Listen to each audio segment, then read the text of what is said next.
这个很少见的、你在这边市场看不到的，1斤280哦。你要3只吗？3只哇，一来就来个大顾客哦。对，这个很好的，出肉率很高啊，512，给我500，3只就500了，哥懂货啊。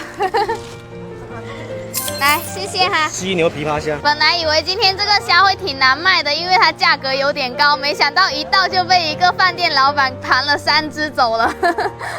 犀牛虾哥，犀牛虾，过来看一下哦，犀牛虾，猪要吗？犀牛虾多少钱？280一斤，这个比澳龙还好吃，出肉率很高的。你看它这个背部有这个凸起的，要吗？200的？280呀，你看，肉很多的，买1只回去。我俾只几两？我称一下。有啲钱块呢？我俾。那个140，给我135。好，这么爽快。好，来1只，好，谢谢哈。生活愉快，谢谢。这个虾的学名叫鳞突拟蝉虾，你看它这个头长得像不像犀牛？还有它背面这个角尖哦，像涂了指甲油一样的，丑萌的。犀牛虾要吗哥？犀牛还是虾？是虾，龙虾，它比那个澳龙还好吃的。这个，你看这个出肉率很高的，吃刺身也是非常好，刺身顶级食材啊。哪一条啊？那个137，给我130。对，这个回去的话它会活着的。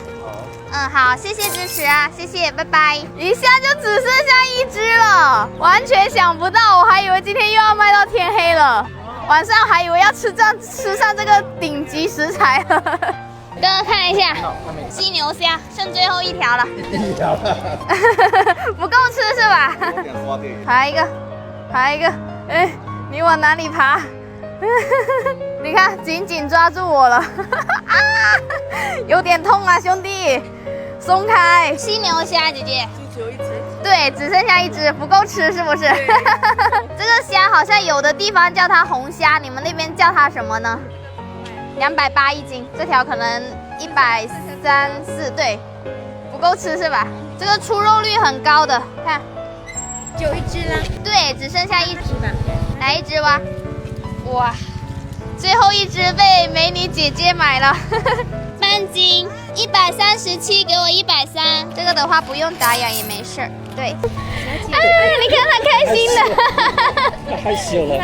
谢谢哈，拜拜。哇，我们全部卖完了，大概半个多小时就全部卖完了6只。这个单价有点高，我怕卖不出去，结果这么快就卖完了，我还是意想不到。你们帮我算一下今天一共卖了多少钱吧，我们就收摊回家喽。